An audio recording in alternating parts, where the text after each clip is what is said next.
Hey, Sam. Hi, darling. I did. I woke up just like this. And thanks to those of you who are on with us. What's up, Nathan? I see Dez is joining from his igloo in Ottawa. Love to see it. Um, this is, I texted Sam like maybe 25 or 30 minutes ago, and I'll just read it. I said, I'm excited. I love spending time with you. And this, like, it's sincere, guys. This is just, it's going to be a bunch of fun, and I really hope it's going to be really super valuable. I know how many challenges entrepreneurs face on a regular basis, and I know firsthand the pain that comes when you like sit down to write and you stare at a blank screen and you second guess like everything about your business, everything about yourself. You go out of your way to find distractions to help procrastinate. You like do chores you had been putting off for years just to avoid writing something, getting out of your brain. And today's session is all about that. So if you produce email copy, you're in the right place. And if you know if you just want your email copy to be better, or you want your relationship with your audience to be better, or you want your conversions to be higher, or like, this is all about that concept. And as we're getting started here, it would help us. Sam and I want this to be a conversation. So in the chat, it would help us if you could just like, if writing wasn't a hurdle, or was less of a hurdle or less of an obstacle, what would that mean for you? Yeah. I'd love to know like what it would change for you in terms of your attitude towards your business, the way you spend your time, your relationship with your audience, any of those things. Just like, what would that mean if writing felt like a superpower instead of like a roadblock? And Jack, I didn't mean to like dive right into it. But is there anything you want to cover? Any context setting or rules of engagement here before Sam and I take the baton and run? No, not at all. I will be manning the chat. And so I'll let Greg and Samantha run with content, and I'll be on the chat answering questions or feeding questions up as they come in. And I know there was in the beginning of registration for this, I think some of the invites went out saying that we had like 60 minutes of content. I know that was updated, so we have 90 minutes of content. If you can't stay for the entire 90 minutes, we will have a link go out tomorrow with the replay, and that way you can catch whatever it is that you miss. Yes, true. Perfect. Yeah, and this slide that we're sharing is that's Sam and I. We're real humans, despite what my automated sequences and emails might tell you. And we are both small business owners and entrepreneurs. And with the exception of Sam, we're both flawed humans. Where what I mean is, like, we're going to share some ideas and best practices and rules that we have found to be useful and valuable for us. But not everything we share is like is chiseled into stone. We want to invite you to like cherry pick the things that make the most sense to you, to adapt them to your voice, to your business. This is all intended to serve you, not to like confine you or bind you or make you feel restricted or pressure. And so I hope you receive it that way. There's just going to be a lot of ideas and concepts that I think, should help you feel more prepared moving forward. Sam, before we dig into it, do you want to, I know you like to do you have some suggestions for how people can like get their head in the right space for where we're headed here today, or get their breathing right, or focus here? Yeah, I love to start everything I do this way. So those of you who know me, hi. And those of you who don't, hi. This is a little breathing strategy that I learned a zillion years ago, and it's good for everything. It's good for when you feel tense. It's good for when you can't sleep. It's good for when you're in the Trader Joe's parking lot. It's good for all the things. Financial disasters, health crisis, everything. And we'll do it here. We're going to inhale for 4, hold for 7, exhale for 8. I'll count us through it. We'll do it 3 times. If you want to ignore it, of course, ignore it. but most people find it to be a very pleasant experience. And it's a great way to sort of get your head fully in this game and kind of create the psychic room that we're all in, both here in real time and for those of you watching the recording. So let your belly go really poochy soft, right? Maybe hold up your hands in an attitude of receiving. You give so much to so many people all day long. This is your chance to receive, to be nourished, right? And give yourself that little Mona Lisa smile, right? A little crinkly at the eyes. There's some deep neurological benefits to that facial expression. And let's go. Let's inhale, 2, 3, 4, hold, 2, 3, 4, 5, 6, 7. Exhale, 2, 3, 4, 5, 6, 7, 8. Inhale, 2, 3, 4. Hold, 2, 3, 4, 5, 6, 7. Exhale, 2, 3, 4, 5, 6, 7, 8. Last time. Inhale, 2, 3, 4. Hold, 2, 3, 4, 5, 6, 7. Exhale, 2, 3, 4, 5, 6, 7, 8. Oh, thank you. Thank you for doing that with me. Oh, I feel so much better. And I'm loving these what people are perceiving to be the results of being better writers. Totally. Right? So more peace of mind, better time management, better relationships, better connections, more creativity, more information products, website copy, consistency to the audience, less anxiety. Yeah. Consistency to the audience instead of random timing. Absolutely. Yeah. You're in the right place, my friends. Because we've got some good stuff for you. And thank you for indulging us in that breathing exercise. I know, with webinars, a lot of people jump in. They're like, get to the content. But the content is only as valuable as your ability to receive the information, retain the information, and apply the information. And so trust us. If you're here, you are trusting us. But the suggestions and the cadence, we have a plan for this that we think will build and allow you to make the most out of your time here.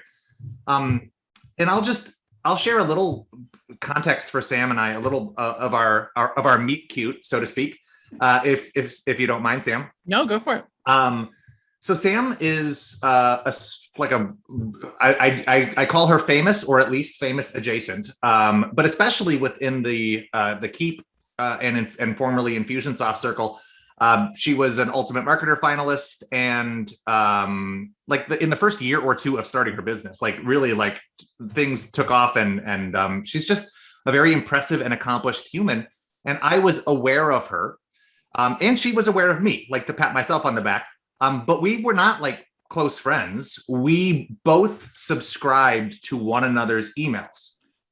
And one day I got an email from her, or maybe it was a Facebook message, and she said she had a copywriting crush on me. And I still am riding the high from that compliment because I didn't know she knew who I was, let alone admired, my writing style. And I felt similarly about her.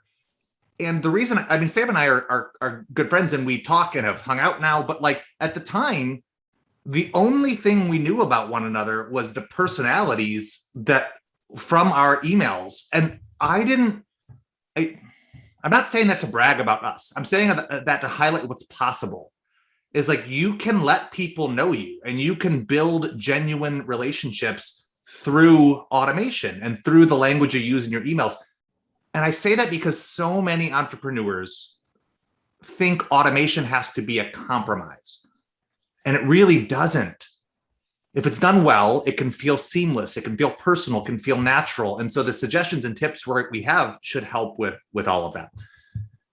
Okay, anything you want to add to that story, Sam? Just that, first of all, it makes me a little like this, because you're right. There's, email. I love email, and anybody who says email marketing is dead, they're just doing it wrong. Right.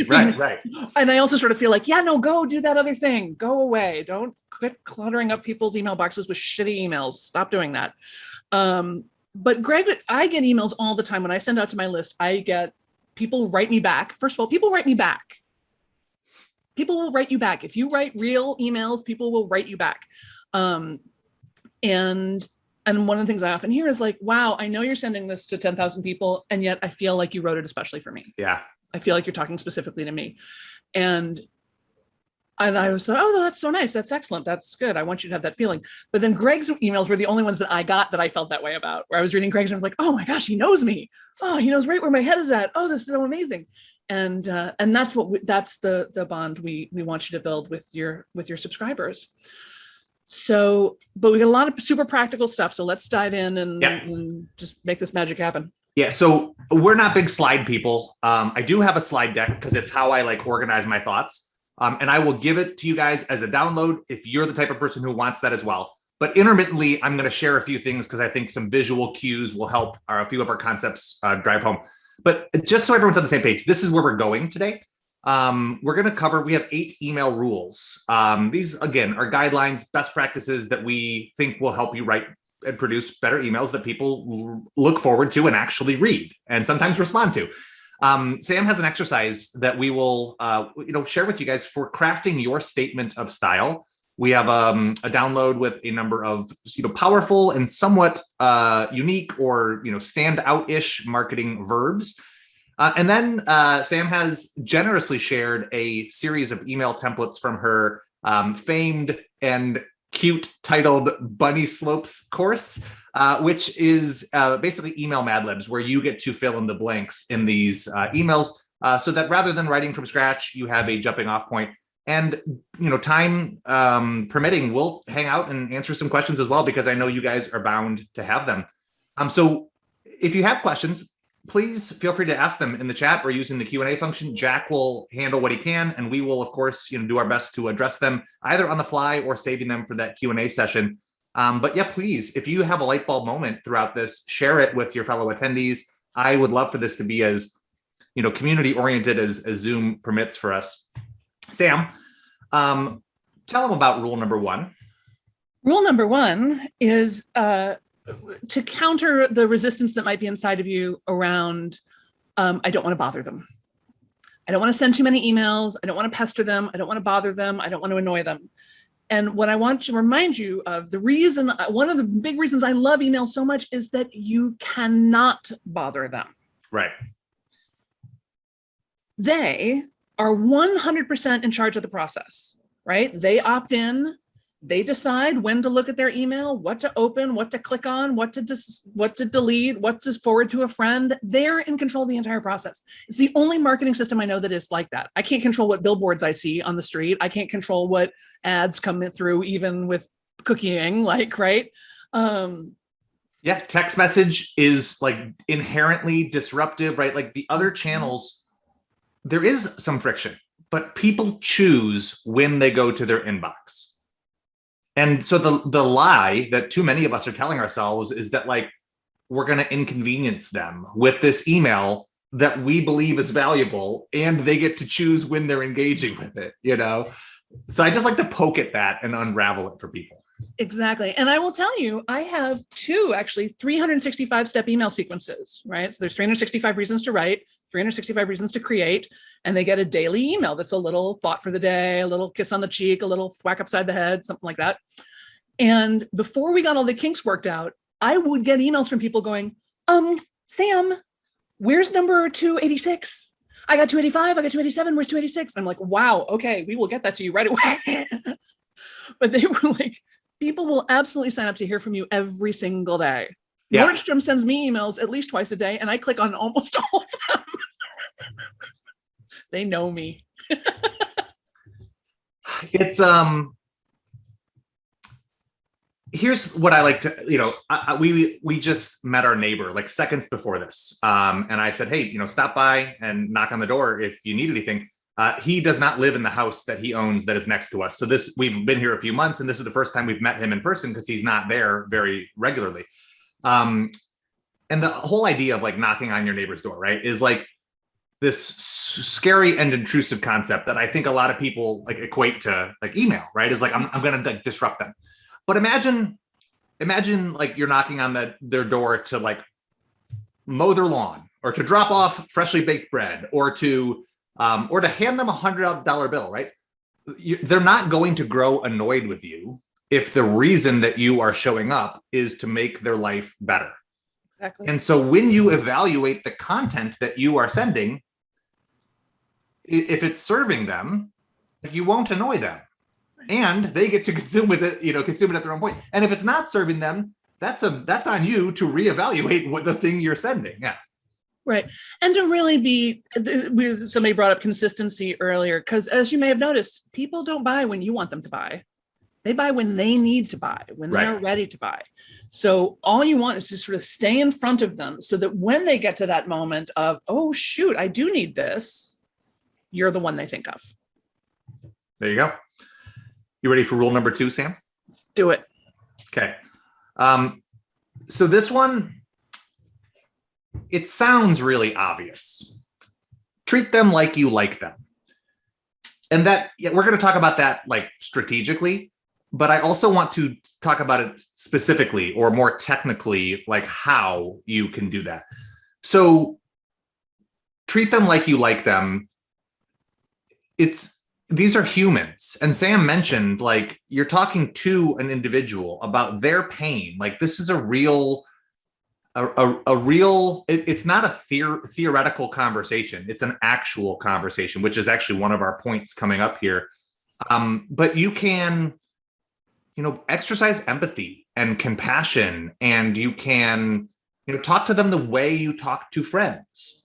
Exactly. And treat them like you, this is a point, I'm stealing Sam's thunder, but this is a point that I learned from her. Like, treat them like you like them doesn't mean you have to be like Disney nice all the time. Like, are you Disney nice all the time to your friends? Like, you give them tough love when they need tough love, and you give them sarcasm if that's, your language or your superpower. What do you want to add about treat them like you like them, Sam? Honestly, it's the business and relationship book that I'll probably never write, but it's how to make a marriage work. Yeah. Like you like them. It's how to make friendships work. It's how to make your team work. It's how, treat your team like you like them, treat your customers like you like them, treat your money like you like money. Treat your business like you like it. Treat yourself like, yeah.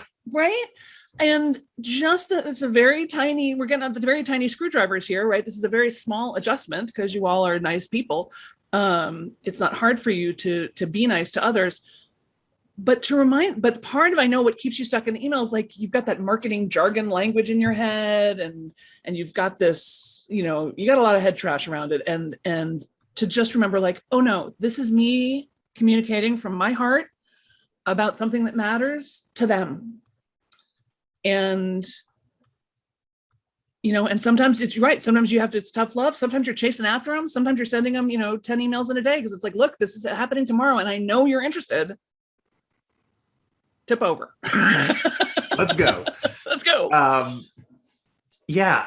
And from a technical perspective, what I want to add is the most obvious way. Actually, in the chat, let us know. Give me a 1 if you are a Keep user right now, and give me a 2 if you are not a Keep user. Because I believe I think this, the content is definitely relevant to any small business or probably any human. But I know that this was, we invited people who do and don't use Keep. So regardless of what system you use, there is a concept in email marketing called merge fields. And we all are familiar with it, whether or not you call it that. But it's basically like when you send an email to more than one person, but each individual receives an email that says, hi, Sam, hi, Jack, hi, Greg, hi, Beth, hi, Tom, hi, Cherie, right? Like, it merges in the individual's name. And this, like a decade, as recently as a decade ago, was magic. Like, people were like, wait a minute, was this sent to just me? I think people now recognize, like, okay, that's a merge field and it's been personalized and this is an automated email. But that is now like the baseline. What I want to suggest is just one, not even a step further, but like a micro inch nudge, like movement beyond that, which is like, you can use their name in the context of your email, not just at the beginning. Some of you are like writing furiously, like, oh my goodness, right? So like, imagine making an offer or making a suggestion or asking a question and then adding, right, David, right, Melody, question mark, right? It like, I don't believe humans are naturally like egotistical, but we can't help but perk up when we see or hear our name. We love it. Yeah, so use that. And that is one merge field. It is just their name. Beyond that, you can merge in information about their business. How are things going over at Quick Business Resolutions? I saw Cody there in the chat. Or how are things going at the Organized Artist Company or the realsambennett.com or at Keep, right? You can merge in information you've collected about them for their industry, their pain points, their revenue, their number of employees, like whatever the things are that your business is learning about them, you can use it to make your messaging that much more personal. And personalized content resonates. Yeah. It helps people know that like you understand them, you see them, and you get them, and you are for them.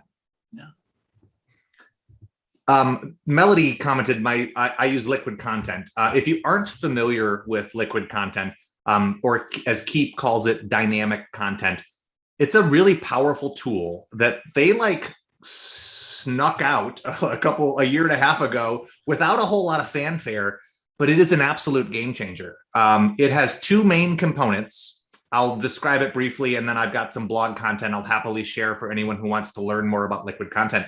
But it allows you to modify what is in the merge field as it's merged in. So if Sam types in her name all lowercase, I can merge it into the email with a capital S and then Samantha, right? Or if she types it in all capital letters, I can merge it in, but like proper normal case it so that it doesn't look like I'm yelling at her.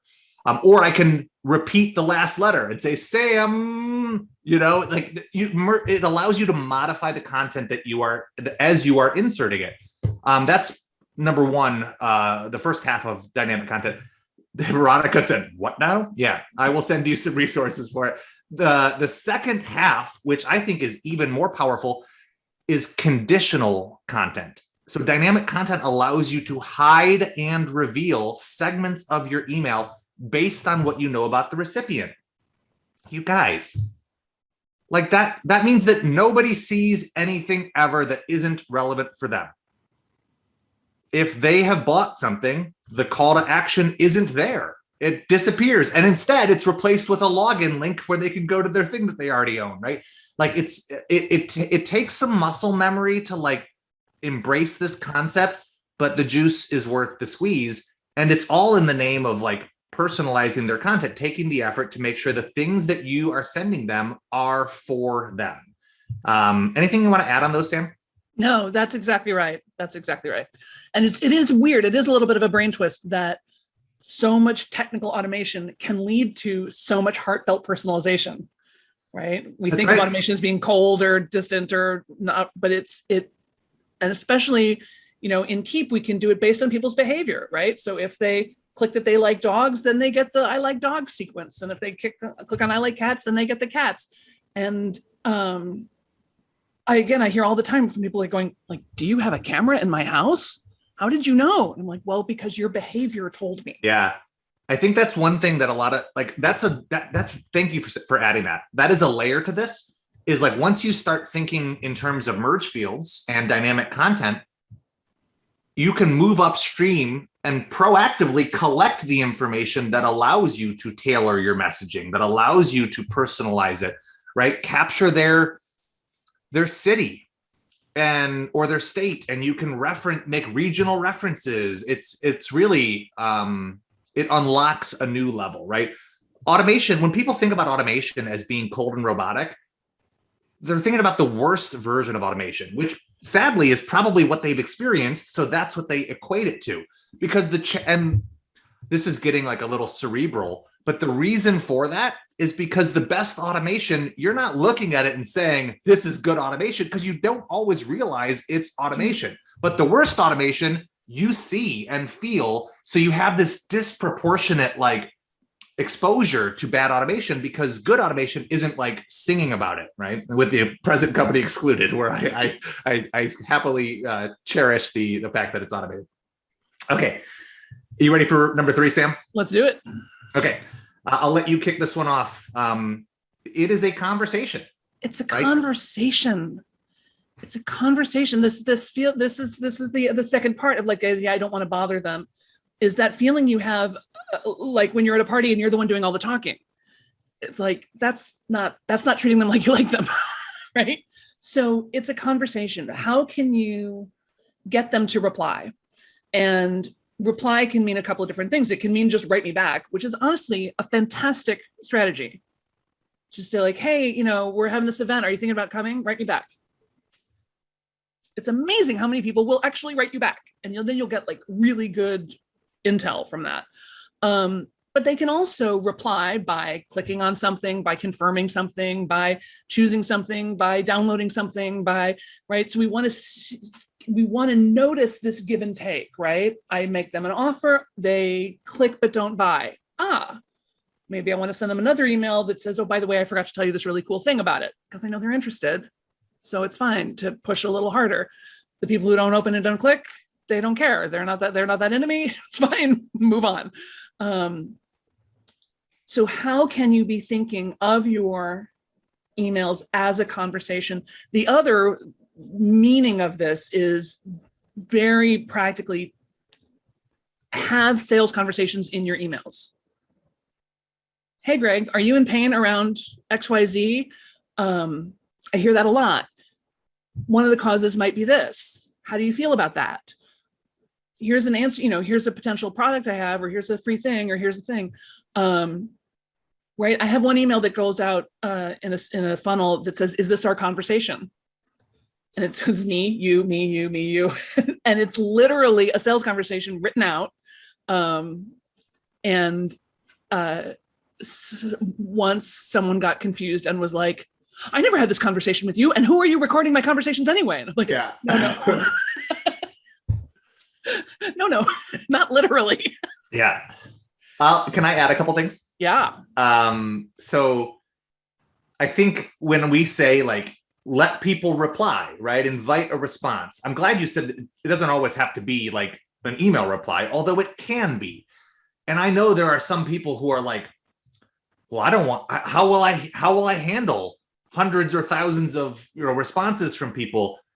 And it's like, okay, if you have an email list that has that level of engagement and people want to respond, like you probably should be, you can justify hiring someone to manage that inbox. Like that's a problem. That's what we call a good problem to have. That's right. Is like a boatload of people who are replying and have questions and want something.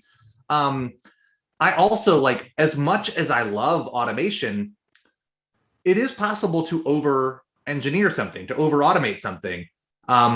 Recently I'm like compiling a top most popular, most resonant list of Monkey Pod content. And it started off because I was like ranking my favorite projects, but then I realized, well, more than what I liked, what have other people enjoyed? And that's what I should rank. And I thought about putting together like a survey with they can like vote or type something in. I thought about making a page in my members area and like looking into like upvote, downvote, like, plugins that they could. And then I just realized I'll just ask and like hit reply and let me know. And I have dozens of responses from people, not hundreds, it's manageable, who are saying this one, and here's what it did for me.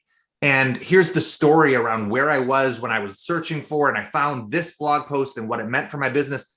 And I would have gotten none of that without like with a survey or with a, an upvote, downvote. Like you miss out on the context that people might otherwise offer, which can be where the gold is. Absolutely. Absolutely. I'm not a big fan of surveys, partly because the only people who reply to surveys are people who reply to surveys. Yeah. Right? Like only survey takers take surveys. Yeah. So that's leaving out a whole bunch of people. And me too, Deborah. Right. And they are only answering the questions you are asking. and you may not be asking the right questions, right? Yeah. So this more open-ended, more human, more hands-on, it's a little more artisanal, but it's super valuable. There was something else I was going to say. Writing back, reply. Well, I'll add. I'll buy Yeah. you some time. Thanks.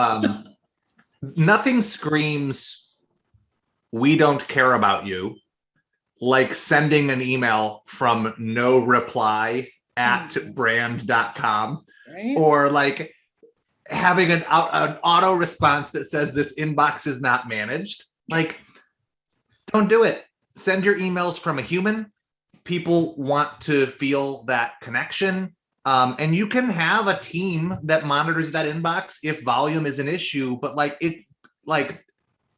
don't make it hard for people to connect with your people.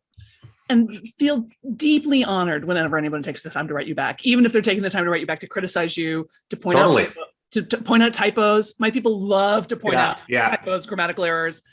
And no matter what they're saying, the first line of the email is almost always, "Thank you so much for taking the time to write." That's it. Yeah. Okay. The next one here is gonna, some of you are gonna bristle a little bit as Sam issues this decree, but let him have it, Sam. I'm getting up my soapbox. I'm stepping up. Yeah. All right. Only one exclamation point per email. Only one. You are allowed one exclamation point per email. That's it. And I know it hurts. Some of you are like, what? I know. But here's the thing. If your sentence is not strong enough without the exclamation point, then your sentence is not strong enough. Let that soak in. If your sentence isn't strong enough without the exclamation point, your sentence isn't strong enough. And that's like, when Sam told me, when we like went over these, I was like, I feel like, should we both? Here's the thing, guys. These rules are as much for us. These are reminders for us as they are for you as well. These are ideals that I continue to aspire toward. I do not practice them all the time, every day, flawlessly. Like I said, Sam and I both, with the exception of Sam, are flawed human beings. Veronica says, "We'll take exclamation points from my old dead hands." That's what I do though, because I have it too, right? Is my first draft, I go in and it has all the exclamation points and all the justs and all the varies and all the reallys and all the filler words and all the crappy things that make crappy emails crappy. And then I go back through and I take them all out.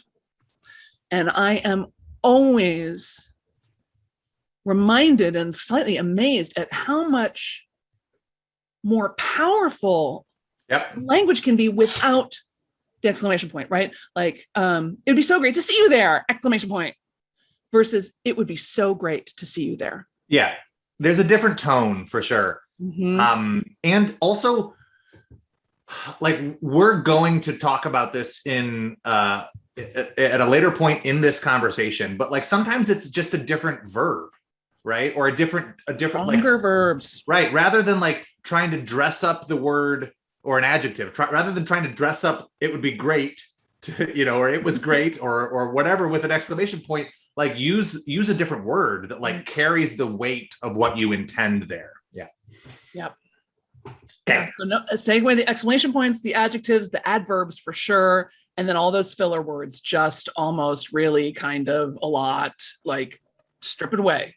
I saw something. I don't remember. I'm going to butcher it, but here's the concept. I saw something relatively recently that was like writing, and this is not unique to emails, but it includes emails, is like 10% research, 20% writing, and 70% removing half of your writing. It's just like going back over it and just trimming it down to the, the message, the actual core of it. It's also true that, again, when people get emails, the first thing they're doing is not reading it. The first thing they're doing is looking at it, right? Ooh.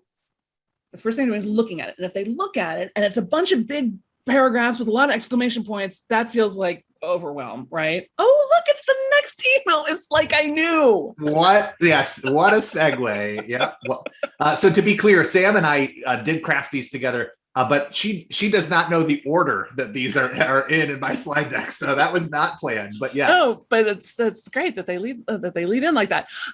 Yeah. So the thing that email gives you that almost nothing else gives you is the space, right? Is white space. Love the space. Love it. So if you get an email that just has like some simple declarative sentences or maybe a compelling question and some like, oh, our brain loves that. Like we feel like, oh, okay, I can take this in, right? I can do that. So despite what your high school English teacher told you, paragraphs are not your friends. Sentences are your friends. One sentence paragraphs is everything you want. Double space even.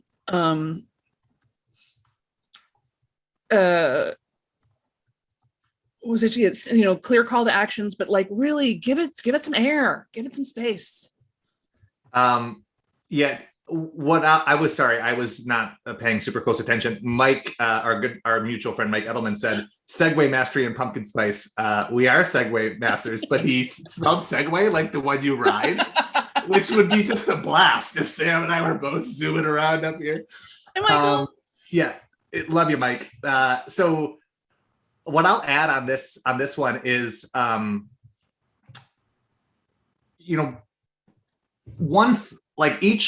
every aspect of your marketing and of your email has a function, right? And like, this is actually something that I have learned, at least in part from Paul Sokol, right? The subject line's job is to get them to open the email without being like manipulative or misleading, right? The first sentence's job is to get them to read the second sentence, and so on and so forth. And in that way, your email is acting like a relay where it just passes the baton, which is the reader's attention from sentence to sentence throughout it. And yeah, you, like Sam says, like this breaks some of the writing rules that we learned decades ago because things are different. And it is better to write emails that people like to read than to write, that in a format that is proper that people will never digest or read. And if your emails look overwhelming, then they'll feel overwhelming. But if they look digestible, people will read them. We will, I'm sure, maybe we'll talk about, actually, here's what we'll do. I'd love to hear from you guys.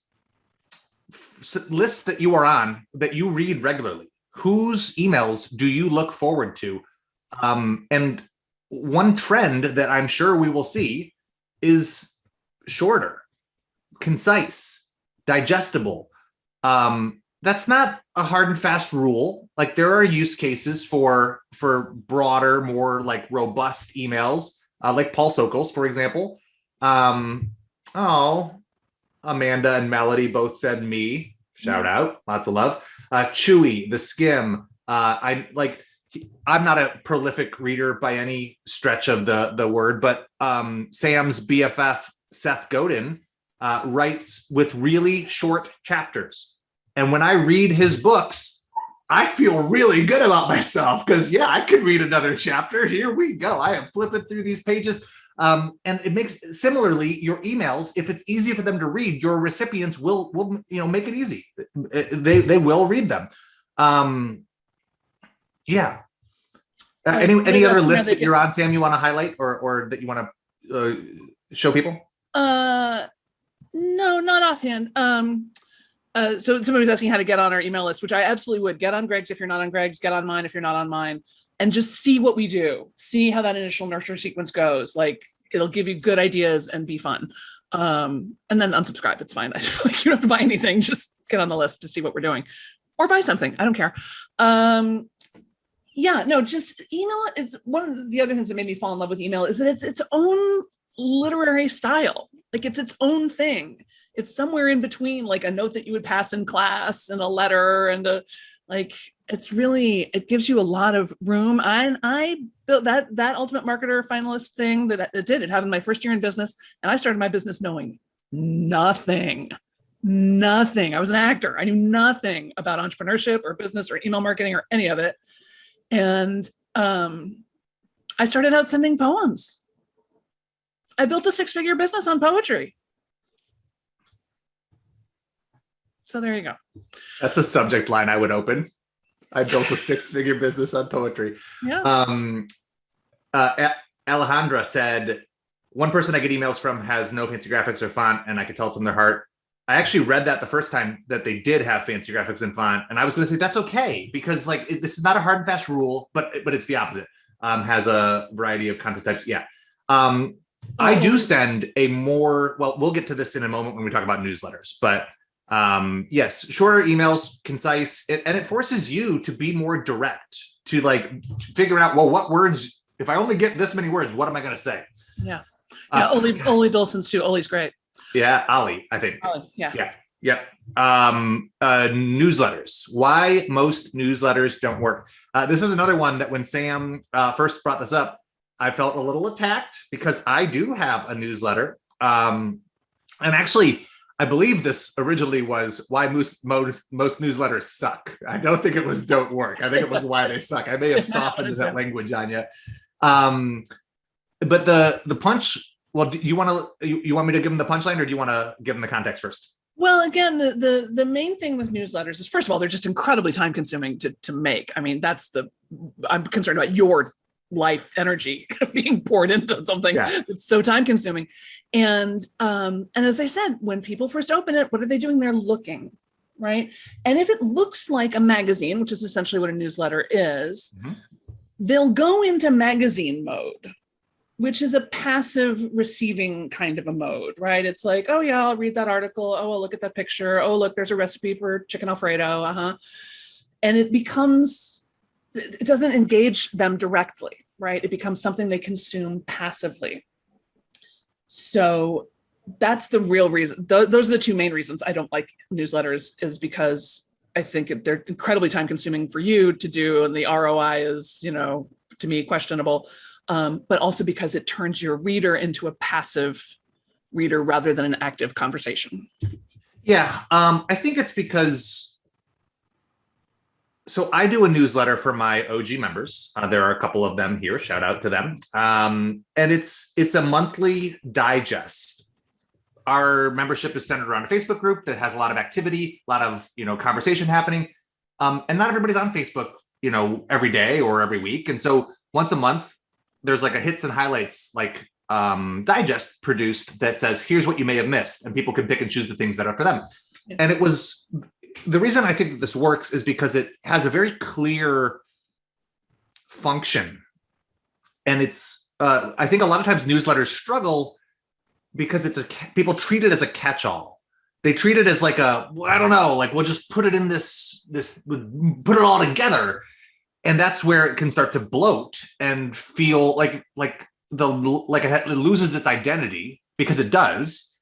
And so people don't know what to make of it. So they don't know what to do with it. And so they struggle to engage with it. But the OG digest serves a function, and it is by request. It is opt-in. People choose that's something that I would like. In fact, it came because people asked for it. They said, man, there's a lot going on. I want to participate, but sometimes it feels like too much. It'd be great if there was a condensed list. And I said, cool, well, we can do that. So I'm not saying don't ever do a newsletter, but I'm saying you should be strategic about it. You should be intentional about the role that it plays. And you should make sure that, expectations are set clearly. It is indeed what people want, and continue. Here's the thing about expectations. With or without our intention, they can stray. And so it's important to renew that regularly with every couple months. Is this working for you? Is this what you want? Is it still valuable? Because maybe you've changed, maybe I've changed, maybe our needs are no longer aligned, but is this giving you what you're after? Or just create a mechanism where they can service that feedback up, like asking for them to reply. Yeah. The other things I'll say about newsletters, you may want to have one if you are in fact representing a group or a consortium, if it's a bunch of, people and things going on. Or if you just want to appear to be a bigger business than you are, if you want to be more, you want to have a banner or a header. But I'll tell you what, I get an email from Pacific Coast Business Times, and I click on it, and their logo takes up the entire above the fold. And I never scroll down to see what the article is that they're sending me, because I'm so annoyed by their header. There's also a fair amount of evidence against putting any images in emails at all. Like it really starts to affect your deliverability. So if you have some stuff that can only be conveyed via images, then great, use images. But if you can avoid it, try it without. I think sometimes we get caught up, especially as, I say as marketers, and I know not everyone identifies as a marketer here, but like if you're writing emails to an audience, it's marketing, and marketing is just leadership and relationship building. And so you could take the slime off of the word if that doesn't feel like a good description. We'll get to that. Actually, we'll fix that for you in a minute. That's right. Yeah, that's right. What I was going to add is like, I think, at least for me, we get kind of excited about the tools and features and the tech. And because you can change the background or because you can add these like widgets, we think that we should. Right. But when you think about like the emails that you send to your friends and to your family, like you're not doing that. And like maybe there's a use case to add a GIF in a certain, thing to illustrate a concept, right?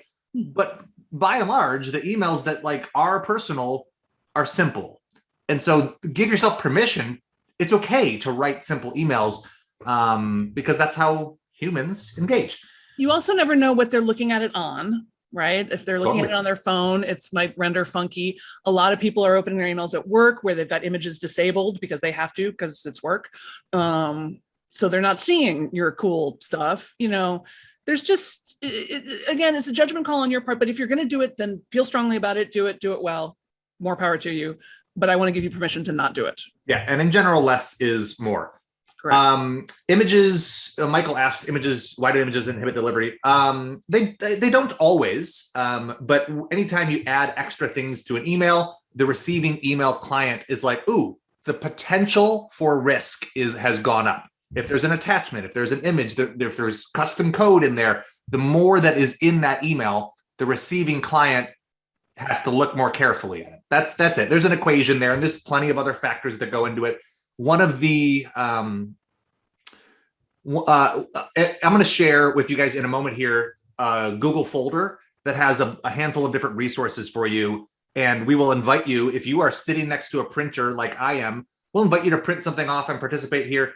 But one of the documents in that folder is a bonus that we're not really going to talk about here, but it's from a mutual friend of ours, Adrian Savage, and it's a deliverability checklist. So if you're wondering about like the technical components for getting emails delivered, that is in the folder that we will guide you toward in a moment here.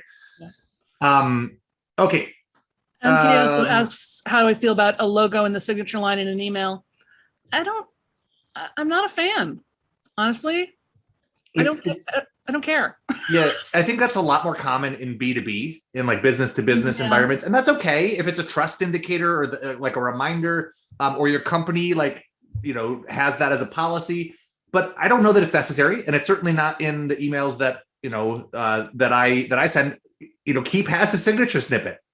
But I stopped using it because it didn't feel like me. So decide, is that something that is important to my brand or to my person? Is my personality going to, align with that?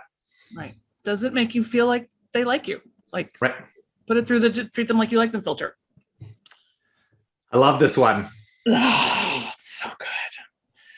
This may be everything you ever needed to know about copywriting. You get because now. This is the secret right here. Print it out. You want a silver bullet? Here's your silver bullet. Yeah. Print it out. Make a neon sign. You get because now. What does this mean? Your email needs to answer these questions in this order, right? So who is you? You, because you're, you, my list member, you, my customer, you, past life regression therapy, whatever. You, person on the softball team. So who is you? Who specifically is you? Who specifically are you talking to? What do they get? You are getting this invitation to join my free webinar. You get this PDF. You get this information. Tell them what they're getting, because everybody loves to get things, but you got to tell them what they're getting. And then why are they getting it? Because, right? You get because. You, person who subscribed to my list, get this free webinar because it's Tuesday. And if you haven't yet read Robert Cialdini's book, Principles of Influence, you must yeah. just turn off what we're doing right now and go read that book. No, don't. But I reread it almost every year. It's just incredibly valuable. And he cites a number of studies in which the word because is a complete game changer. The study is that, people, you've probably heard this, that people come into, they're trying to cut into a line for Xerox. This is how long ago, to Xerox some papers. And if the researchers just came up and said, hey, can I cut in line? The answer was generally no. If they came and said, hey, can I cut in line because, my boss really needs these right away? The answer was generally yes. And even if the because was stupid, like, hi, can I cut in line because I really need to make copies? Well, everybody in line needs to make copies. But when you give people a because, then they do it.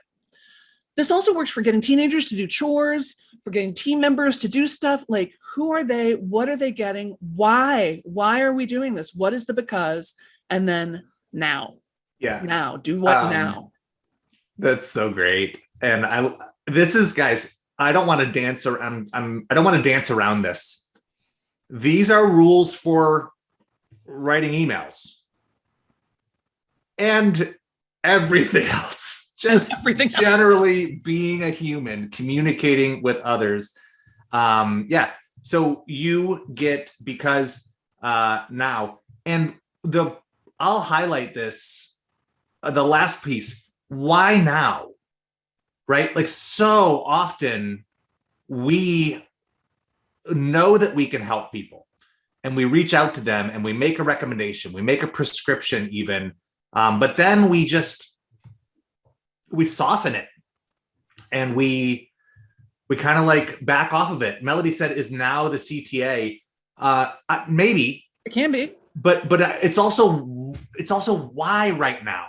Like, why in this moment? And I like that because it forces us to ask, well, what is it about this moment? Why am I making this offer right now? And it's because because I know your pain is going to persist, or I know this challenge isn't going to go away. And I know, we're entering the holiday season and it's only going to get more stressful. And so if we act on it here, right? Like, why now? For you and for them, like, answer it for yourself so that you can lead them through that. Because without the now, we've all got a never-ending to-do list that we're of some days, right? Like, things I will get to someday. And for anybody who needs help getting things done, there is a cheeky little book over Sam's right shoulder there. Casually sitting there. So you get because now is the framework for any offer, any action we want people to take. And if you're not getting responses to what you're offering, like, go back through, like, is it super clear exactly who this is for? Right? Is it super clear exactly what they're going to get? Is it super clear why they might want this? And is it super clear what action they need to take right now to get there? I will also say the word you, notice I didn't say we, right? You are the authority in this conversation, right? So don't be afraid to make assertions about your readers. You have this problem. I have this solution. You say you have this problem. I also have this problem, right? We're not saying like, oh, I'm so much better than everybody else. But there's a minister at the church I used to go to that drove me nuts because his sermons were always like, we often struggle with grace. I'm like, we do? Who do? You do? I do? She do? Who's grace? What? And like, no, you struggle with grace and it shows up in this way. And here's the answer. And here's what to do about it right now. Sam, I should have shared this in the midst of that thought, but this is rule number 8, an audience of one. Yeah. You have this, you do this, I do this. It is a conversation. We tend or trend toward the royal we, and it's easy for people to hide when they are part of a broader audience. It's easy for people to say, well, that doesn't apply to me, or that's for everyone else, right? But if you call them by name, Cody, Melody, Michael, they can't help but stressed out entrepreneur, or person who wishes they worked out more often, or surfers in Alaska. Yeah. Cody's asking about the book. The book is called Get It Done. Is Veronica still here? She could probably put the link in there. I can find it for you. Buy the book. Get the Audible version. You can have me in your head. Yeah, you get because, yeah. So audience of one, when we're going to do some exercises to get you to very specifically some of this information, but specifically, who are they? And specifically, what are they struggling with? How are they misunderstanding their problem? And what else do they like? Right? Yeah. What else do they like? Do they like, a trip to Paris? I remember talking to a branding woman years ago, and I said something about how I had just made some chai and I make my own chai spice mix. And she goes, "Oh, that's very good. Creatives love chai." And I was like, okay. Like, I'm not sure what to do with that information. Well, the more I thought about it, the more I was like, oh, so I could make a subject line that says, "Put down your chai tea and read this." Right? That helps people raise their hand to go, "Oh, she knows me. She's talking to me. I love chai." We also made the chai tea recipe a bonus for one of my programs. And I swear to God, people were paying $500 and they were like, "Where's my chai tea recipe?" I'm like, okay. Oh, there you go. Veronica put the Amazon. Yeah. Like, I think people have a fear of excluding others. And like, understandably, it's not fun to feel excluded. But what that does for business owners is it makes us sort of genericize our copy. Yes. And Sam will tell you this, if you like study comedy or stand-up comedy, like the humor is in the specifics, right? And like detailed in the nuance. And the more of that you can add to your emails, the more it allows people to know you. I just in the chat rattled off hiking, gluten-free cooking, disc golf, NBA basketball, Settlers of Catan, dogs. Like, if you are on my list, if you receive my emails, these are probably not surprises to you. These are things that I talk about regularly because it is part of my life. And like, there's nothing wrong with saying I had lunch, but when you say I had a, turkey and Havarti sandwich with, fresh avocado, and which is like the perfect level of like softness, but like no brown, like that sweet spot on the avocado, and like a little bit of hummus, and then toasted gluten-free bread.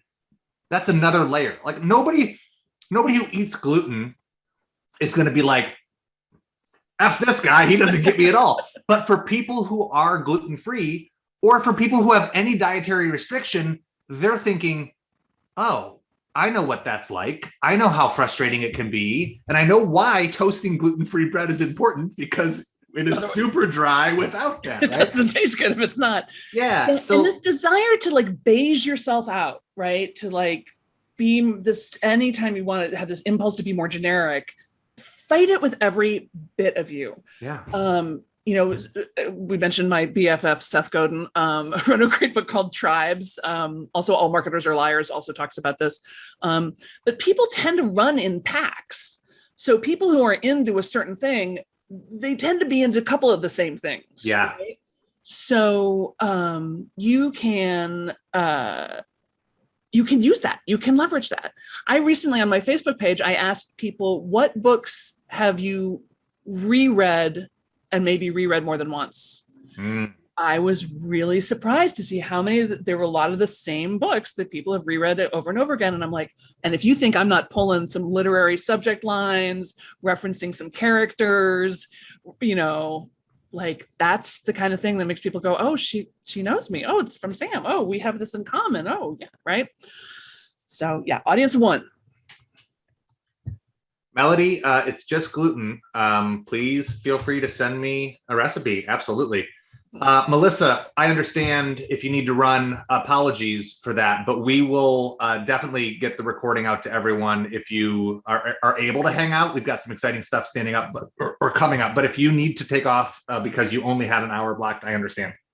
Like Amanda says, I got distracted and just heard Settlers of Catan. Thank you for bringing me back. Squirrel. Yeah, totally. And that's right. Like, I know Amanda, and I know Amanda's, kind of joking there. But like, think about that in the broader context of your email conversation, right? It's easy for people to get distracted, but when something connects with them, it brings them back. And that is the point, is like, this is an ongoing conversation and people get to know you through that. I love the Keep community. And a big part of that is because like when we go to Keep functions and events, like so many people, like I feel these connections that have been formed through these email relationships, right? And like so many people will say, Greg, like you sound just like your emails. And it's because I allow myself to put myself in those emails, right? Like you know how some people like answer the phone and they like have a hello, they're like, their voice kind of changes. Like, I think we have an email voice, but if you work at it and you call it out and you press on it, you can like, make that less disruptive and just allow yourself to be that voice. And actually, I think the next exercise takes them to exactly that, doesn't it? That's it. It's like we knew what we were doing. It's amazing. Quick interlude here. Question about your chair, which I'm also admiring. Alejandra wants to know, are those dragons? Is the entire back and seat leather? They're griffins, actually. And no, just this part is the bottom is cane. This was my father's chair, actually. Oh. And, he gave, when he moved, last time he moved, he sent it to me. And so it's not super comfortable for all day. So when I have another chair right over here that I use to actually write with, but when I'm teaching, I love this. And also these wings cover a multitude of sins and mess behind me. So thank you. Awesome. I was admiring that earlier as well. So I'm glad that Alejandra asked. So as we jump into the exercises here, again, you are welcome to just listen. We're going to share a screen. But if you want to download these now or later, they're all in a Google Drive folder. You can go to keepwriting.com, KEAP writing.com. And I just put that in the chat as well. It should open up a Google Drive folder that you can like download the PDFs and images that we have in there. There is a copy of the slide deck in there. The email deliverability checklist is in there as well. But the one that we are starting off with is called Statement of Style. Before we dig into this, do you want to set any context for them? Like, what is a statement of style, Sam, and why do we want it? Uh-oh, lost you. Sorry, no, I just hit the mute button because I was pouring myself some more water. Got it. So there we go. Now I'm back. What we know about creativity is that it works very well when slightly confined, which seems a little counterintuitive. It feels like being able to say like, no, just do whatever you want, just do anything, you're fine. That would like lead to a ton of creativity. It actually tends to shut down creativity, right? Because that whole just do anything, just play with it, just have fun, just be yourself, like that shuts everybody down. Yep. So if you ever want to discourage creativity, tell people to be more creative. I'm sorry. Like people want a partner and I'm like, cool, tell me what you want from me and I'll do a webinar, I'll write a blog post, but if you give me no boundaries, I'll freeze. And it's a weird contradiction, but you're right. Having some like lines to color in allow me to like, get moving. Yeah. That's right. My background is I spent most of my adult life making money as an improviser. Didn't know that was a career choice, did you? But it is. Turns out. And the whole thing with improv is it's games. There's rules, and that's part of what makes it fun and allows you to really express. Just PS on the creativity. MK was asking, I would love to learn more about how I can sell my poetry. That's a little outside the scope of this webinar, but feel free to ping me at therealsambennett.com and we can talk all about it. So let's look at the statement of style. Okay. This is a fun little game to help you figure out how you want to write, how you want to communicate with people. And what I would suggest is that you print this out and circle 20 that sing out to you, that you like, that feel true, that feel interesting, that sort of spark you, and more maybe that you're super resistant to. That would be another way to go. Anything you have a reaction to, circle 20 of them, and then cross out 10, and then cross out 5.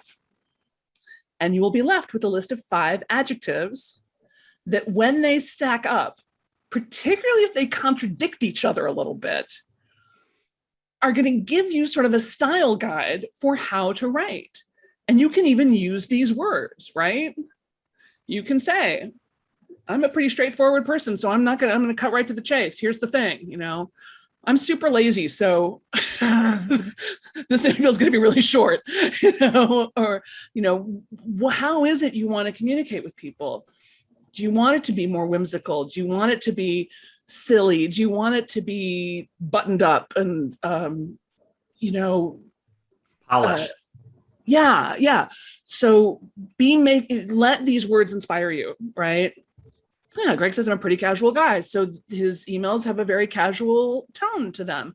And even when he's being serious, or even when there's a enroll by this date, he's never going to get up in your grill about it. Like he's going to be like, hey, just wanted to say, no rush, but. For those of you put our offers, time to stop putting off. Yeah. Exactly. Yeah. So spend some time with this now or later, and feel free to revisit it, because you and your business will both evolve, and these can too. As Sam said, you're looking for resonance more than just accuracy, right? What do you connect to? And I think this is helpful for us, but it's also helpful for our team. And it's also helpful for contractors we hire. If you're hiring a graphic designer or a video editor or a copywriter, maybe you'll go through this and decide I'm not the copywriter person for my business. That's okay. But this is how you set someone up for success.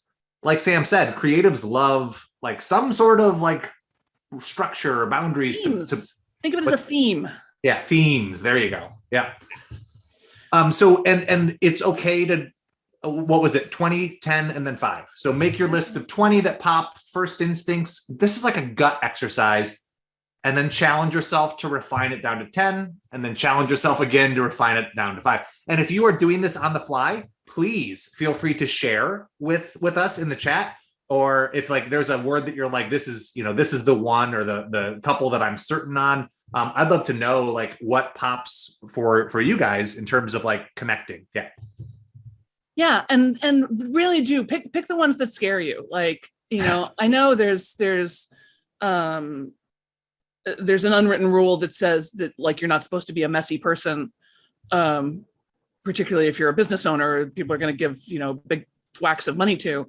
But you know what? If you're a messy person, we already know this about you. We can already tell. Own it, right? Own it, embrace it, make money off it. Yeah. I love that. Who said mess was inherently evil? Nothing great is created without a little mess throughout it. And I don't know, I just think we have these predispositions towards certain words that make us ignore, refuse to embrace them, or refuse to acknowledge them. And I think that the sooner we can come to terms with no, this is who I am, the more easily it will let us connect with other people who are also that way, or let our audience exercise some grace and be well, Greg's a little messy, or Greg's a little casual. Yeah. Well, because here's the big PS on all this. If it describes you, it also probably describes at least some or part of your ideal client.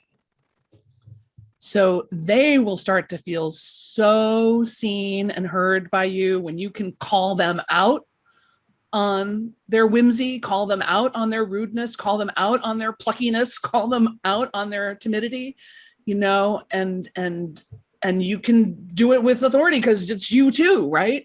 So yeah, you can your people will feel so seen and heard, and you can actually use these actual words literally. You can just use them as a jumping off point. And I especially love it when things start to contradict.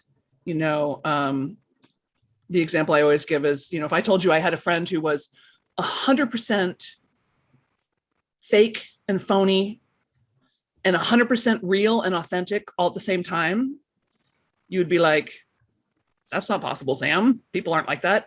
But then I would say, meet my friend Dolly Parton, who is 100% fake and 100% real and authentic. And nobody doesn't love Dolly Parton. If you don't love Dolly Parton, I don't want to know you. So, right, she manages to take two things that humans are complicated. We have edges, we have dimensionality. So again, stop trying to beige yourself out, stop trying to gray yourself out, and claim your God-given gifts, because that's really what these things are. You may notice you didn't study to be like this. You didn't work to be like this. You showed up this way. You showed up this way. They're your gifts. What do we do with gifts? We give them. I love Deborah. I think it's Deborah, but feel free to correct me if I'm saying it the wrong way. Maybe it's just Deborah. Deborah. Yeah. Either way, listed, I think 20 here. And I said, that's great. Cut it in half. Mm-hmm. Melody did whittle it down to 5, but was disappointed that sarcastic wasn't on here. I said, add it. Add it. Yeah. And Des said the same thing. Sarcasm and coffee are my elements of style. The other 7 voices in my head agree. And Michael shared a quote, a tidy desk is a sign of a sad mind. I don't know about sad, but a messy desk is definitely the sign of a busy mind. And that's, to me, the hustle and bustle of ideas I try to frame as aspiration and optimism. I don't mind mess as long as it's moving, right? As long as, things are getting touched and in motion, that's just flow, right? It's when piles get stuck, when things aren't moving, that's when I get concerned, because that's stuck energy, right? Yeah, like having a process or a system or a method, right? Or just like, it's your chaos, owning it and being like, nope, I know where everything is. I can get it done. Like, do you, boo? Like, I don't need to, your desk doesn't have to look the way mine does or doesn't. I have a question here for you from Jeff, Sam, that I like. When thinking of style, should we be thinking about how we would like to receive emails, or should we be thinking about how our customer base would want to receive emails? Oh, that's such a good question. I think it's some of both. Because the reason I say that is because, like, I will never click on a video. I am not a video clicker. I don't like to watch videos on my computer. I don't like to watch them on my phone. I just don't. It's not my thing. I think it has to do with my vision, actually, but whatever. And so for years, I didn't do video. Yeah. Because I was like, I hate, and like everybody, I hate the way I look on screen. I don't like, it's annoying. You gotta like find a clean shirt and put on lipstick, and it's a thing. And then everybody was like, but aren't you a professional actor? Like, isn't video super easy for you? And I'm like, maybe. And so then I just had to buy, I eventually, but video is so effective. It's so powerful. Yeah. And people can see you and feel you and hear your energy and see your face and your micro expressions and all the things. So I finally had to suck it up and be like, right, video. So there's times like that. So there may be your own preferences might be a good guide for your audience. I mean, I write really long emails because my people a lot of them are writers and all of them are readers. So they don't mind things being long. That's okay with them. A long sales page, that's fine with them. If I were communicating with a different audience, I would not write so long. Right. A regular joke or self criticism I insert into my emails is like, I'm not known for my brevity. Because I do overwrite, because I like to share and I like to tell stories and I like to use analogies, and that just tends to like bloat. Mm-hmm.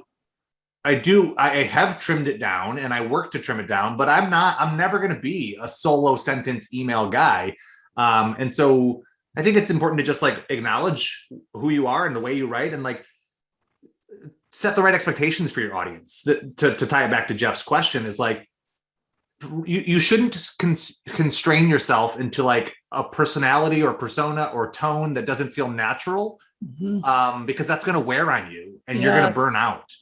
But also, like, you don't want your audience to feel misled if you told them it was going to be what they wanted, and then you like naturally write longer or different. Yeah. Michael, thanks for hanging out with us. It is late in the UK, so no worries. We have a couple more exercises that we'll shift gears into for anyone who is still hanging on. But if you need to run, no guilt. There's no pitch that you're going to miss out on. We just love this stuff. Not selling anything. Yeah, are happy to share. So for those of you who are digging it, thanks for riding with us. Are you ready to move on, Sam? Or anything you want to add I here? do just want to underline something. You mentioned this, but I want to make sure people really heard it. When you get to your 5 words, share them with your team. Yeah. Share them with your contractors, share them with the people you work with. Print them on a t-shirt. Yeah. Put them on a t-shirt, help them understand, like, this is the kind of personality this business has. This is the values, some of the values that we have. This is, I tell, my support person who answers my customer service emails, the whole reason I hired her is I was like, the number one thing is kindness. Always and like forever. You just have to be incredibly kind to everyone, no matter, like I said, how mad they are or what they're saying, or how, so many of the what time is the 10 o'clock class emails,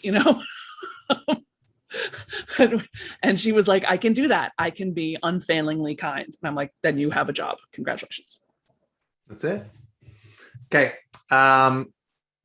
This is a similar exercise with a different angle. Yeah. So these are marketing verbs.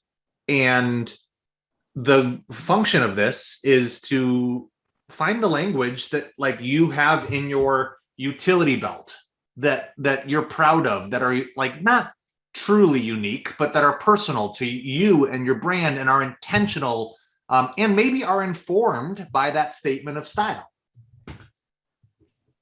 So is it a 20-10-5 thing here, or can they pick and choose as many as they like? Any way you guys want to do it. 20-10-5 is good, or just, keeping the list to inspire you.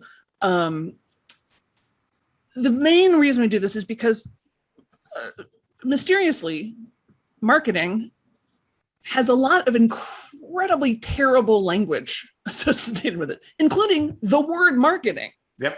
Like the word marketing doesn't really have anything to do with what marketing actually is, with the action of marketing. And everything else, like drip sequence and nurture, like it's customer lifetime value, like it's all this horrible language that makes people networking. Like that's just a word that makes everybody feel terrible immediately. But when we remember that marketing is a verb, what's the verb? What is the action of your marketing? How do you want it to feel to them? Do you want it to feel like a waltz? Do you want it to feel romantic? Do you want it to feel, like a folly, like some good advice, like a joke, like you're nursing them, like you're tickling them, like you're doing magic tricks for them? How do you want them to feel? And then again, you can start to use that to inspire your writing. Right. And now you're getting really differentiated, right? You've got these 5 words, and now you've got these verbs that you're hanging on to. And now your emails don't sound like anybody else's. We've got a few people connecting with some of these. Thanks. I love to see it. Love you guys sharing those. I did a live stream yesterday. I was talking about this new SMS, like text messaging automation that I'm trying to decide how much context you guys need. Cause as you know, I'm not known for my brevity. Basically I've been dragging my feet on this project for like a year. It's been on my to-do list for a year, and it's like a half day project, maybe less, that I have no excuse to not do, but haven't done. Anyone, just me? Does that sound familiar? And I actually hired another mutual friend of ours, Paul Sokol, to just do it. He did it for his business. And I was like, cool, let me just pay you. Let's get this done. And here we are now, and it's done and it's ready to deploy. Deborah and Amanda are like, yeah. My life. Yeah. Anyway, I said it's ready to deploy. And in the live stream, somebody goes, ooh, deploy. That makes it sound so official and like secret agency and technical. And I do say deploy. I didn't mean like that wasn't it's just part of my natural vernacular. And I think that's important to I could have said to launch or to use or to, release, but I said deploy. And so, yeah, and that may not be for everyone. I'm not saying deploy is the answer, but there are words that we gravitate toward that people will raise an eyebrow at or listen to. And I think it's just useful to find that language and to embrace it. All troops deploy. I like my verbs that are also animals. Yes, I yak at my audience. I badger my audience. Yeah. That's very good. Here's a little fun tip. Greg just used the phrase, what will raise their eyebrows? This is true, again, for everything. If you're talking to somebody and their eyebrows go up, it means they're interested. They may or may not like what you're saying. They may or may not agree with what you're saying, but they're interested. If they make this, the eyebrows down face, that means they don't understand what you're saying. Mm-hmm. Right? So it's a really quick way to like test product names and ideas and stuff. If you say it and people go, oh, then you're like, got it. Good. Yeah. Sometimes I just listen for the pause. I'm like, okay, your reaction was slow enough that did not land the way I thought. So we'll just try a different one here. Yeah. If you're thinking of a kind way to let me down, let's skip it. I understand. Yeah. Totally. Okay. As a reminder, keep Keapwriting.com. I want to quickly explain the other. Titillate is a good one. Mm-hmm. Ignite, titillate, educate. Educate's definitely one of mine. Giraffe, my audience. Okay, so so first of all, we're approaching the conclusion of this 90-minute session. I'm such a fan of Sam's. I love this stuff. I'm so glad you guys are here. Here's what I would love from you all. And then here's how I want to spend the rest of our time. Number one, let us know how this was, how you felt about it, if it was useful, if it aligned with your expectations, if it was not what you thought, but still good. Like I just want to hear how we did and how it will serve you. And then I want to spend a couple of minutes going over sort of the other resources that are in that folder so that you know what's in there and you can like spend some time with them whenever you like. And then if you guys have questions, this is the time to start getting them in there for us. And we will do our best to give you some advice or to steer you towards resources or people we trust that can help you solve those. Awesome. Yeah. Okay. Love it. Extremely useful. Terrific. Thank you. Okay. So here is the next exercise that is in the Google Drive folder at keapwriting.com. It is a positioning statement. It's a 2-page PDF. This is page number 1. And this is the framework for the positioning statement. I borrowed this to give credit where credit is due. I borrowed this from a friend of mine, Justin McDonald, who is maybe the person I've learned the most from in the last decade. Or maybe in my time as an entrepreneur, just a super smart and humble, capable human.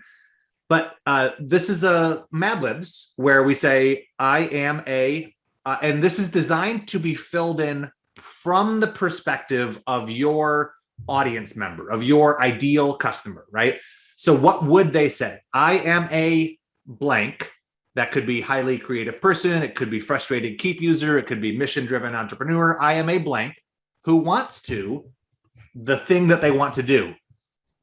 Finally write my book, finally launch this product. I want to record a course. I want to make a difference in the world. I want to spend more time with my family, the thing that they want to do. And doing business with Sam Bennett, Greg Jenkins, Monkey Pod Marketing, Keap, Michael Edelman, Jack Smithson, whoever, doing business with this thing is the best possible thing I can do to accomplish, and then the benefit it will create for them. To accomplish, eradicating hunger in my hometown, or to accomplish organizing my business so that I'm not spending my manual time doing the things that are not the best use of my manual time, right? Or I'm not spinning my wheels, growing my to-do list and never checking items off. I'm not missing kids' soccer games, right? Whatever the thing is that it will create for them. And it sounds simple, guys, because we know it. We already know this, but it forces us to articulate it, to get it out of our unspoken, corners of our body and heart and gut, and to stare at it, to confront it. And then what I love most about this is it serves as your North Star to which everything else can be aligned. So when you are setting out to build a promotion or an offer or a marketing campaign or a webinar or an ebook or a blog post, right? You can look back at this and say, how will this align with the person who wants this thing? How am I making this true for them? Is this going to contribute to bringing this to life? Okay, that's enough from me on the context. Sam, what do you want? How do you want to, anything you want to add here for this one? Just that it doesn't matter how many times you have done this exercise or one like it. Every single time you do it, you will find something new. You will uncover some new nugget. You will get some new insight. And over time, probably your audience has shifted a little bit. So the person you were serving 5 years ago may not be the person that you're best suited to serve right now. So, and you can have two. You can have different ideal customers that you serve and are a fit for. That's okay. But the reason this is important is because you speak to them differently. Their goals are different, and the outcomes or benefits that they will receive are probably different as well. Exactly. Did I cut you off? No, that was it. That was all I had to say. I'm excitable, as you know, and I get excited about this stuff. And Greg and I, it's rare that you find two people who nerd out on marketing as much as Greg and I do. It's true. It's true. But I'm telling you too, though, the minute you fall in love with marketing, the minute you fall in love with emails, it never feels like work again. You know, people are like, oh, you work so many hours, or you're so busy, or you do so much. I'm like, I love it. My work is my solace and my joy. And the most fun I've had practically, and nobody ever mentions this, but I got to say it, this feeling of like, I made this. I made a thing. I had an idea and I made a thing, and now it supports me and my family and, you know, a bunch of other people that I pay. And that's awesome. True. I haven't had to go get a job, a real job. Every morning, I'm so happy that I don't have to get up and get dressed and go to somebody else's office. Okay. I think so first of all, thank you for the comments. I'm reading those. Words of affirmation are my love language. So I appreciate hearing it. Like I said, we'll take any opportunity I can to partner with Sam. And so I'm glad you guys are finding it valuable. This is what we'll leave you with. These are email Mad Libs. And these are in that Google Drive folder as well. These are drawn from Sam's Bunny Slope course. Again, this is not a plug and play solution. They're designed to give you a running start when you need to produce some copy. This is like a framework that you can, copy, swipe and deploy, so to speak. Yeah. Okay. So anything else you want to tell them about these, Sam, or should we walk through them? They are deceptively short and simple. And you may feel nervous, like it's too short or it's not saying, don't. I'm telling you, this is, like I said, I've been at this since 2009. I can't even begin to count how many thousands and thousands and thousands of emails I have written and how many thousands and thousands and thousands and thousands of dollars I have made with emails. So if you don't know where to start, go ahead and just use this. If you do, then like Greg said, start to play around with it. But it's a little bit like learning a new recipe. Like for the first time, just follow the recipe and then, start to improvise. Yep. So the context is like they've met your brand and signed up for anything. They said, hey, I'd like your tips series, your ebook, your free trial of your course, like whatever the thing is that you are letting people opt in for. Here's day 0. That's the immediate one that they get. And obviously you would replace, take the structure, add it to the email editor of whatever platform you use, Keep or something else. And then you just change out the Mad Libs where it calls for what you call your community, the link to your, whatever the freebie is, the benefit that it offers. Day 1, the next day, follow up with them. Novel. What? Here's a little story. I started because, and what's more I work, here it is, together, here's where we go. Some sort of sign off, right? Consistency in terms of your brand, your personality, how you talk to your audience.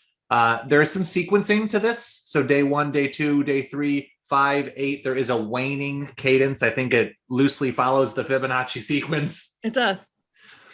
Day 2. So 2 days after they have received it.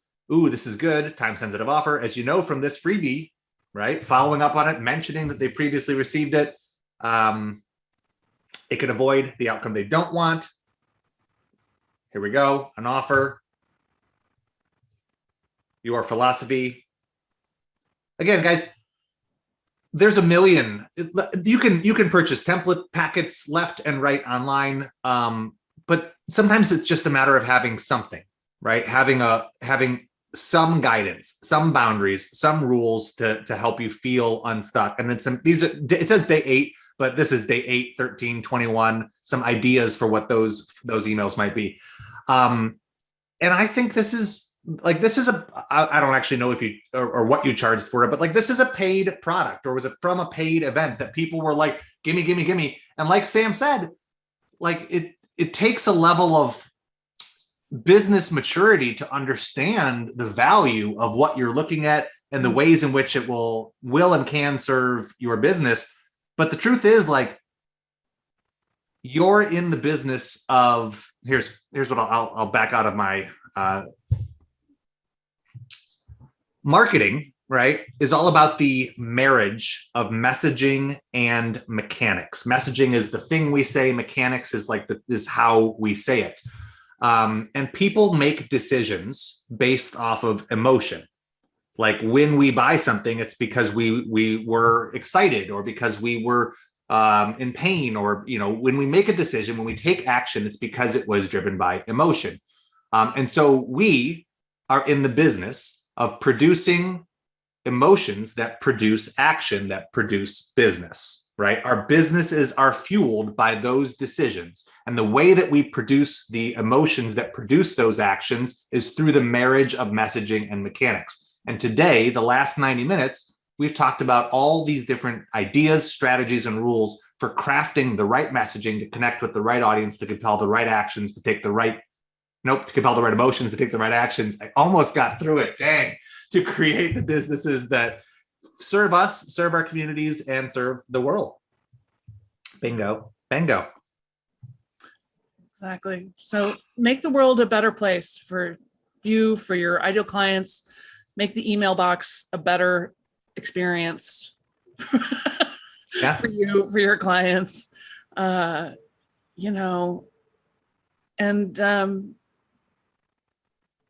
Really, don't be afraid to be you. You're the only one of you we've got, and you're great. That's it, friends. Like we said, no pitch, no hard close. Thank you for hanging out with us. If you would like to get in touch, you can reach out to either of us. We're both fairly active on the various socials. Sam linked to her website earlier.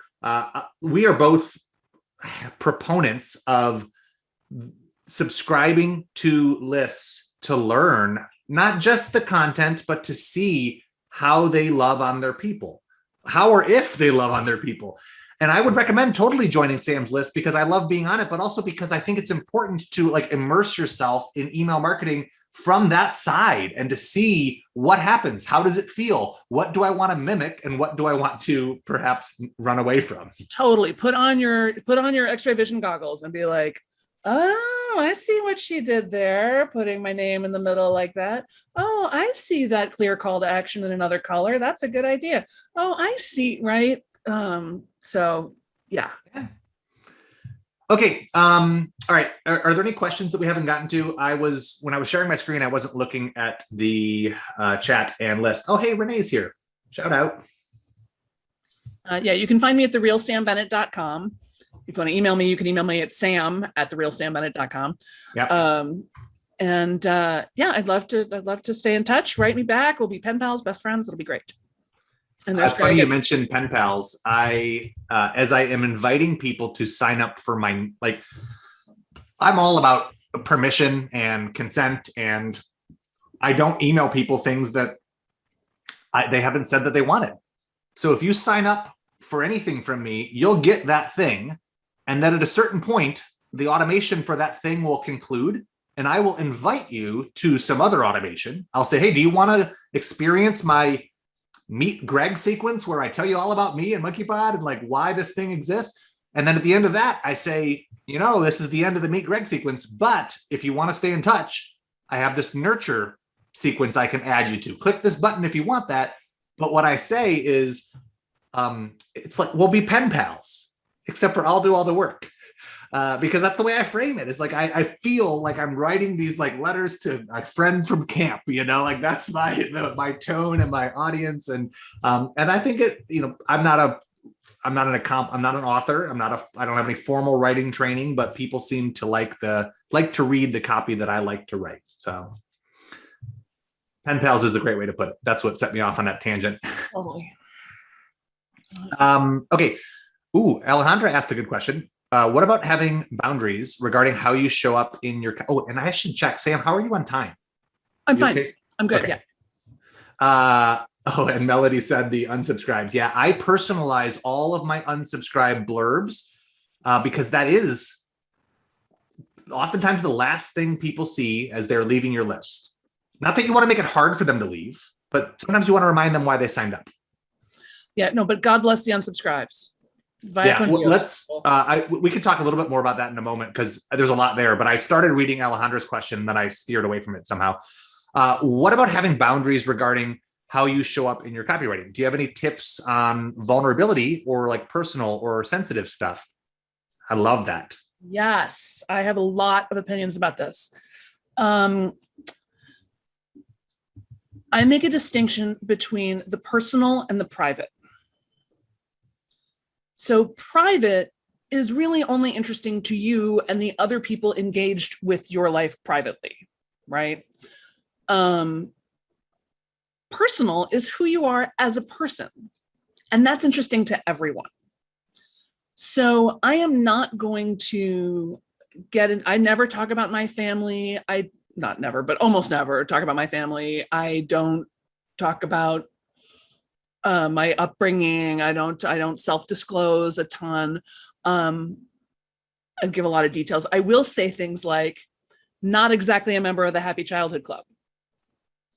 Right now, that's something about me personally that people connect with. Like, oh, I connect with that as a person. I'm not going into the details of like what happened to me when I was a kid, because no one cares. So that's the distinction I would make. The people absolutely want, the more you can share about who you are personally, your values, your come froms, your insights, your ideas, the better. Keep your private stuff private for you and the people who love you. As far as sharing sensitive stuff, my rule of thumb is, can I tell the story without crying? And will this benefit them? Like, what is the lesson? Why am I telling them this? So if something is happening right now and I'm in the grip of it, I will not discuss it with my list. I will not discuss it publicly until I have some calmness and some perspective on it. It may still make me emotional. I may still puddle up. Yeah. But if I'm like really in it, I don't talk about it. And I live with anxiety and depression, PS, by the way, and sometimes that can get pretty ugly. But again, I say that, but then I don't then go on to describe what that looks like for me, right? Yeah. So, and then the real thing is, what's the value to them? What are they? If I'm gonna share an intimate story or a hard story or an emotional story, like why? What is it for them? Because I don't want to just be performatively. Yeah. Whatever.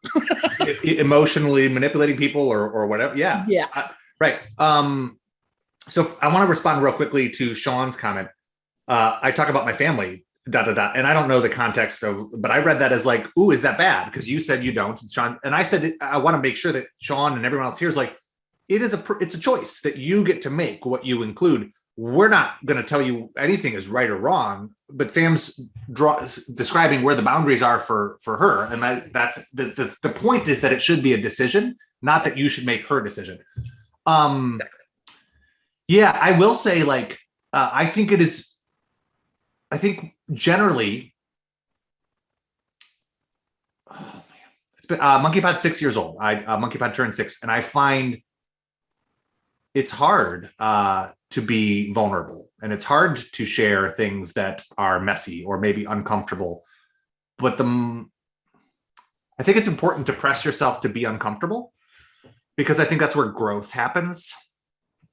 Like as a business and as a person, I think like when you feel discomfort, it is oftentimes because you're outside of your comfort zone. And that is the only place that we grow. And so I have been definitely challenging myself to talk more about mental health, or to describe the insecurities that I grapple with. Not because they're fun, but because they're real. And I want other people who experience those same things to know that, like, it's maybe more common than they realize. And it's worth me feeling uncomfortable to hope that that's the case for people. So I think I that's not a hard answer, but it's like I'm leaning towards more is where I'm trending, but it takes time.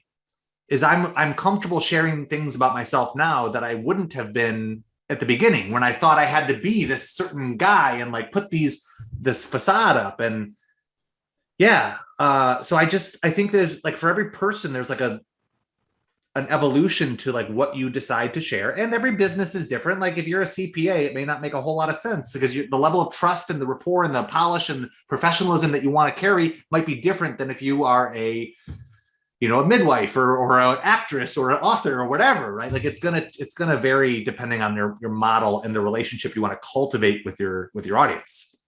Yeah, Greg's exactly right. You just want to make some clear decisions for yourself about it. And that list of marketing verbs will help you with that, right?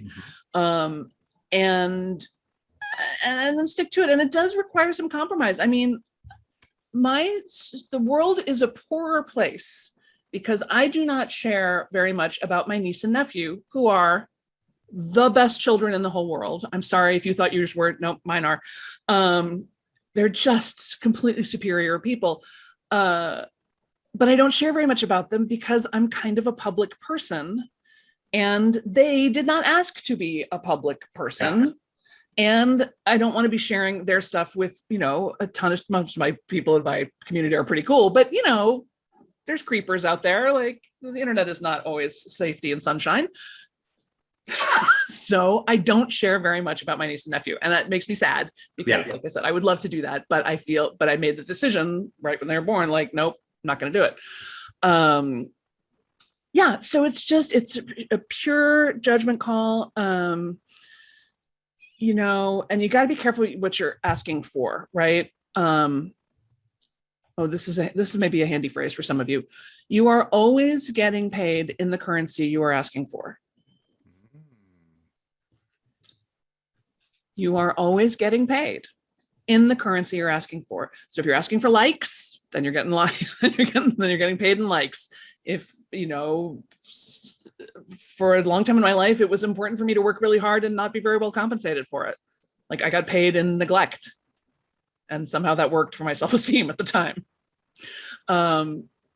And so if you are asking for sympathy, you don't want to get paid in sympathy, is really what I'm saying, right? Yeah. I think for me, it was like, I was worried about eroding a sense of authority, like, because people look to me for advice on this technical software and like, these types of, and so the more I was like sharing vulnerabilities about myself, I was worried that, like, well, if if I don't have it all buttoned up or dialed in, like, will people be less likely to respond or to trust the like recommendations I make? And like, people are able to compartmentalize. They're able to recognize, like, hey, Greg's a real human who has some real struggles.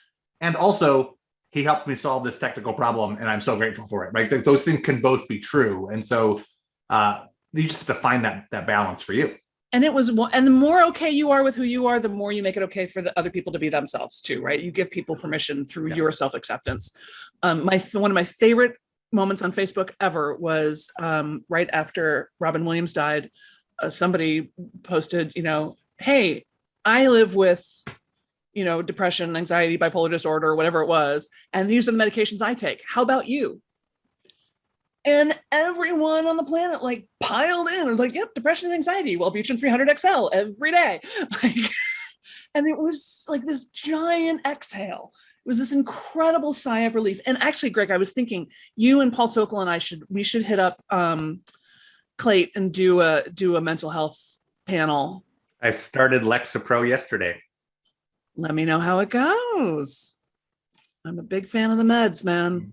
It just puts a basement on the building. It's not like it doesn't like make everything all fairies and sunshine, but it means that when things get bad, they don't go all the way bad, right? Yep. Yeah. So I'm all in, definitely. Yeah. I think that's an important conversation to have. And I think it's more common than people realize. And not knowing that, not talking about it, allows like this stigma to sort of linger. And I think that doesn't serve anyone. So, right. Okay, guys, we're at like, almost 2 hours. We need to wrap this thing up, but you mentioned earlier, God bless the unsubscribes. And I wanted to circle back to that. It can be hard. We're all you should be proud of your business. I hope you are. You should be. And I know firsthand the work it takes to build an audience, to grow a list, to capture leads, to build a relationship with them. And so when somebody unsubscribes, it is natural to feel like to take it personally, because we pour so much of ourselves into our business. But the science, the data behind unsubscribes is that it helps your business. Like pruning, rosebuds helps the next season like blossom more, or however roses work. That was probably an analogy that I was ill-equipped to totally explore, but you get it. Having people on your list, emailing contacts who are not engaging with your content will statistically prevent your ability to connect with the people who are, because email service providers have a metric where they measure engagement, and it's an average. So the more unengaged people you have in your database, the harder it is to deliver emails successfully to the people who are actually like looking forward to it and wanting it. And so we can be shooting ourselves in the foot when we refuse to prune our lists, or when we make it difficult for people to unsubscribe. Yeah, we have become really aggressive about unsubscribing people.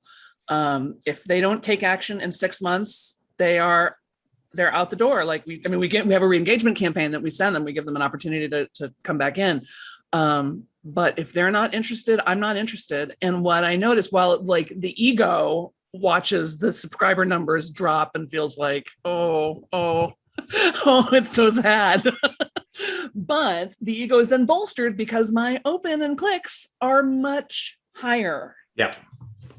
Yeah. And I'll tell, Sam has shared a story that I think it was one of your clients or a friend, like the best email they ever wrote, created the most sales and had the highest unsubscribe. Oh, that's... And it's those can be true. Being polarizing can't, like, if those people aren't your people, the sooner you can identify that, the better, because it's only going to hurt your deliverability over time. Yeah, that was Laura Roeder from Meet. We were having lunch one time and she said, they just sent in an email that got them the highest sales they'd ever had and the highest unsubscribes they ever had. And I said, well, whatever you did, do it again, because that's exactly what you want to do. You want to hot up the people who are hot, and you want the people who are medium to cold to go away. And she's hot up the people that are hot. She's done quite well for herself. So yeah. So take that for what it's worth. If you're into that sort of thing. If you're into huge profitability. Well, Sam, it has been a distinct pleasure, as it always is. I am a fan of yours. I love these conversations. I'm so grateful that so many people have hung out with us for nearly 2 hours. I'm amazed at your stamina, you all. You guys are impressive. Yeah. And thank you to those of you who took the time to watch the recording in the future. The reason I get so excited about this stuff is because I know that it is hard, but you're doing the work. And by showing up here today, by spending time with us, you're making an investment in yourself and in your business. And I know that that'll pay dividends. And it's exciting for us. I can speak for Sam, I think, to just know that like seeds were planted, ripples were set in motion that will be realized and recognized, and the ROI from them will be real for you and your subscribers in the future. So thank you all so much. Jack, anything we need to do or remind people of? No, we're golden. Okay. Look for the recording. Those resources are at keepwriting.com. And Sam, tell them they're looking great. So this is, in the emails where it says the hashtag, like put in your tagline here. Here's mine. By the way, you look really great today. Later, y'all.